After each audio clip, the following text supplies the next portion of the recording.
বেড়ামারা মিরপুরের মহিলা সংগঠনরা সবাই এক বাক্যে শহীদুল ইসলামকে সমর্থন করি এবং আশা করব আমাদের নেতা জনাব তারেক রহমানের কাছে সবিনয় নিবেদন জানাবো যে শহীদুল ইসলামকে কুষ্টিয়া 2 আসনের জন্য তার মনোনয়ন নিশ্চিত করে তার সঠিক সিদ্ধান্ত তিনি প্রকাশ করবেন।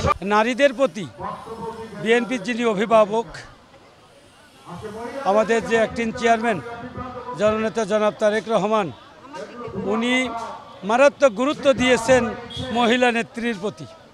এই মহিলা নেতৃত্বের মাধ্যমেই এ দেশের একেবারে গ্রাসরুট লেভেলে সাংগঠনিক ফলাফলটা পৌঁছিয়ে দেওয়া যায়। সেই দিক তাকিয়েই জননেতা জনাব তারেক রহমান নির্দেশ দিয়েছেন আমাদেরকে মহিলা নেতৃত্বের বিকাশ ঘটানোর জন্যই। মিরপুর বেড়ামারা সংসদ সদস্য শহীদুল এমপিরে আমরা ধানের শীষে আমরা এমপি হইতে চাই। আমি মনে করি মিরপুর বেড়ামারা উন্নয়নের উপকার অধ্যাপক শহীদুল ইসলামকে দিলে এই আসন হারাবে না। না হলে ওনাকে যদি নমিনেশন না দেয় তাহলে মিরপুর সিট হারিয়ে যাবে। আমরা চাই আমরা অধ্যাপক শহীদুল ইসলামকে এই মিরপুর ভেড়ামি হিসাবে দেখতে চাই।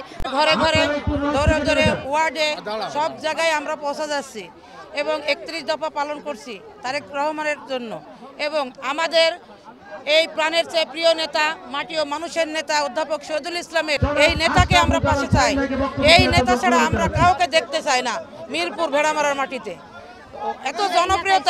এত জনপ্রিয়তা তার যে মহিলা এবং পুরুষের জন্য সে একজন অনেস্ট এবং ভালো মানুষ, এই জন্য তাকে আমরা চাই। তার ভিতরে কোনো দুর্নীতি কোনো কিছুই নাই, সে একজন ফ্রেশ মনের মানুষ। হাজার হাজার নারী নেত্রী যারা ওয়ার্ড পর্যায়ে বিএনপির হয়ে কাজ করেন, তারেক রহমানের 31 দফা কর্মসূচি বাড়িতে বাড়িতে গিয়ে নারী সমাজের মাঝে এবং গ্রামের মানুষের মাঝে তারা এটা বিতরণ করে তার ব্যাখ্যা দিয়ে নারী সমাজের কল্যাণের জন্য বিএনপি ক্ষমতায় কি করবে তার সুস্পষ্ট ব্যাখ্যা তারা দিয়েছেন। বিএনপি ক্ষমতায় গেলে নারী সমাজের ভাগ্যের পরিবর্তনে যা যা কাজ করা হবে, ইতিপূর্বে দেশনেত্রী বেগম খালেদা জিয়া মহিলা ও শিশু বিষয়ক মন্ত্রণালয় গঠন করেছিলেন। তিনি নারী শিক্ষাকে অগ্রাধিকার দিয়েছিলেন। আপনারা জানেন দেশনেত্রী বেগম খালেদা জিয়ার সরকারের সময় মাধ্যমিক পর্যায়ে বিনা বেতনে শিক্ষার ব্যবস্থা করেছিলেন, বিনামূল্য পুস্তক সরবরাহ করা হতো।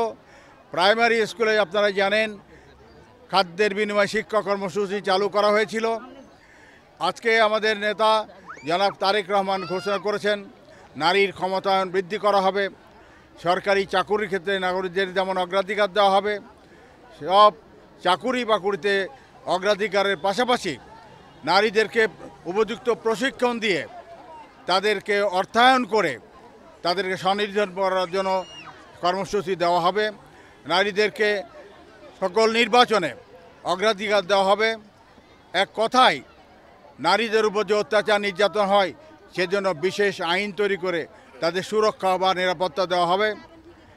এক কথায় দেশনায়ক তারেক রহমান শুধু নারী সমাজ নয়, নারী সমাজের পাশাপাশি নারীদের শিশুদের সুরক্ষার নিশ্চয়তা দিয়েছেন তিনি এবং দেশের মানুষের আইন শৃঙ্খলার উন্নয়ন ঘটিয়ে দেশের মানুষ যাতে সুখে শান্তিতে থাকতে পারেন সেই কথা।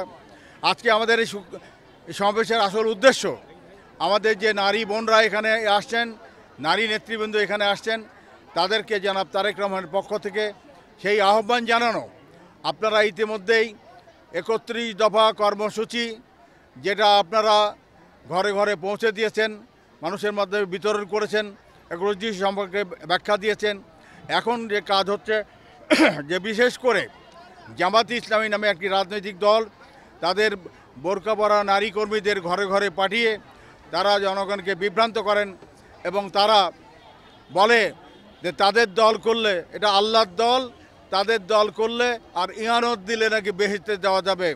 তাই ইহানত দিয়ে চাঁদা দিয়ে ওনারা বেহেশতে যাওয়ার জন্য নারী সমাজকে বিভ্রান্ত করে। আজকে আমরা স্পষ্টভাবে বলতে চাই, জামাতের নেতা আমির হামজা বলেছেন, ইউটিউবে ফেসবুকে ছড়িয়ে গেছে, তিনি বলেছেন তিনি কোরআনের বিশেষজ্ঞ, তিনি কোরআন সম্পূর্ণ পড়েছেন, কোরআন শরীফের কোনো পাতায় নাকি কোনো আয়াতের মধ্যে নাকি লেখা নেই যে নামাজ পড়লে বেহেশতে যাওয়া যায়। আমির হামজার এই নামাজ পড়লে বেহেশতে যাওয়া যায় না এই বক্তব্য শুনে মসজিদে যাওয়া অনেক যুবক তরুণরা বন্ধ করে দিয়েছে। এটা অত্যন্ত জঘন্য কাজ, যেখানে মানুষ নামাজ পড়ার জন্য আগ্রহী হয়েছে এবং নামাজ থেকে বিরত রাখার জন্য তার এই যে ফতোয়া, এটাকে আজকে আমাদের ক্ষতিগ্রস্ত করছে এবং ধর্মের মধ্যে বিভাজন সৃষ্টি করছে। আজকে তাই তারা কথায় কথায় যে বিভ্রান্তি সৃষ্টি করে মানুষকে ধোঁকা দেওয়ার চেষ্টা করছেন, মনে করছে বিশ্ববিদ্যালয়ে ধোঁকা দিয়ে পার পেয়েছে, এখানে পার পাবে না। আপনাদের নেতা ওয়াহেদ সাহেব আমার সাথে 96 সালে নির্বাচনে অংশগ্রহণ করে শোচনীয়ভাবে পরাজিত হয়েছেন। 96 সালে শুধু ওয়াহেদ সাহেব নয়, ওয়াহেদ সাহেবের পাশাপাশি জাতীয় পার্টির লিঙ্কন, আওয়ামী লীগের হানিফ সাহেব, জাসদের ইনু সাহেব, এই সমস্ত জাতীয় নেতারা আমার সাথে নির্বাচন করে বিপুল ভোটে পরাজিত হয়েছিলেন।